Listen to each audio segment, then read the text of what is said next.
మన కాంగ్రెస్ కమ్యూనిస్టులు లేకపోతే గనక వాళ్ళెవరు anti Hindutva pro Khalistani pro Islamic terrorism pro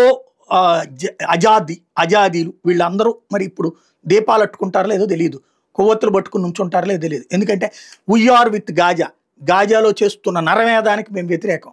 అసలు నరమేధం సృష్టించినటువంటి ఇజ్రాయెల్ మీద నరమేధం సృష్టించి నిరంతరం ఉగ్రవాదులు పుట్టిస్తూ మొన్నటి చూడండి గాజాకి సంబంధించిన ఒక లెక్క తేలింది ఏంటంటే పాలస్తీనాలో చచ్చిపోయిన వాళ్ళు 68,000 మంది అయితే పుట్టిన వాళ్ళు 62,000 మంది అంట. అంటే 2 ఏళ్ల నుండి ఓ పక్కన యుద్ధం జరుగుతున్న ఇజ్రాయెల్ లేపేస్తున్నా పుట్టేవాళ్ళు పుడతానే ఉన్నారు 2 సంవత్సరాల నుంచి కూడా.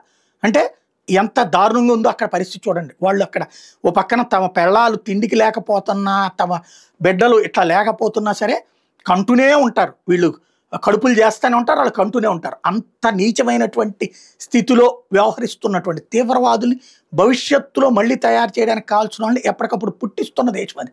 అట్లాంటి దాన్ని గొప్పగా చిత్రీకరిస్తూ వాళ్ళేదో బాధితులుగా చిత్రీకరిస్తూ సాగే విచిత్ర డ్రామా మన జనజీవన స్రవంతిలో సాగిపోతూ ఉంటుంది.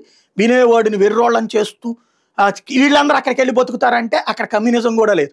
అయినా సరే ఇక్కడ కూర్చున్న కమ్యూనిస్టులు అక్కడ గాజాకి మద్దతు ఇస్తుంటారు. ఇప్పుడు అదే గాజాలో పాలస్తీనాకి సంబంధించిన హమాస్ తీవ్రవాదులు కంట్రోల్ అవుతున్నారా? లేదు. హమాస్ తీవ్రవాదులు నిన్న 34 మందిని దాకా మోకాళ్ళ మీద నుంచోబెట్టి కాల్ చేశారు. ఎవరిని? పాలస్తీనా పౌరుల్ని, ఇజ్రాయెల్ గూఢచారులని. ఇప్పుడు మళ్ళీ ఉరి తీస్తున్నారు. తాజాగా 48 గంటల్లో 50 మందిని ఉరి తీసినటువంటి సంఘటనలు చోటు చేసుకుని బహిరంగంగా ఉరి తీస్తున్నారు. అంటే పాలస్తీనా మీద మళ్ళీ హమాస్ పెత్తనం పూర్తి స్థాయిలో అమలు చేస్తూ ఉన్నారు.